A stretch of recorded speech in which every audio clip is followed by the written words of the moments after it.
Hi, hello, నమస్తే. నేను మీ మోహన్‌ని.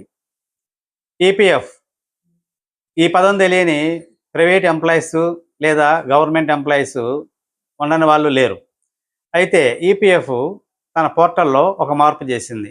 అదేమంటే పాస్‌బుక్‌ని డైరెక్ట్‌గానే చూసుకోవటం. అంటే ఇప్పటి వరకు కూడాను మనం పాస్‌బుక్ చూసుకోవాలి అంటే మరలా యూఏఎన్ నంబర్ ఎంటర్ చేసి, పాస్వర్డ్ ఎంటర్ చేస్తేనే మనకి పాస్‌బుక్ చూసుకునే అవకాశం ఉంది. అయితే ఇప్పుడు మొట్టమొదట ఫస్ట్ టైమ్ లాగిన్ అయ్యి పాస్వర్డ్ ఇచ్చిన తర్వాత వ్యూ ట్యాబ్‌లోకెళ్ళి మనం ఈ వ్యూ ట్యాబ్‌లో పాస్‌బుక్ లైట్ అనే దాని మీద మనం క్లిక్ చేస్తే మన పాస్‌బుక్ ఓపెన్ అవుతుంది. దీని వలన మరలా మనం యూఏఎన్ పాస్వర్డ్ ఇవ్వకుండా డైరెక్ట్‌గా మన పాస్‌బుక్‌ని చూసుకోవచ్చు.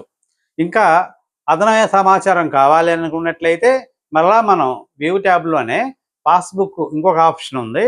అది చూసుకొని దాని మీద క్లిక్ చేస్తే మళ్ళా యూఏఎన్ పాస్వర్డ్ ఇస్తే ఫుల్ హిస్టరీ అంటే ఫుల్ ఇన్ఫర్మేషన్‌తో మనకు వస్తుంది.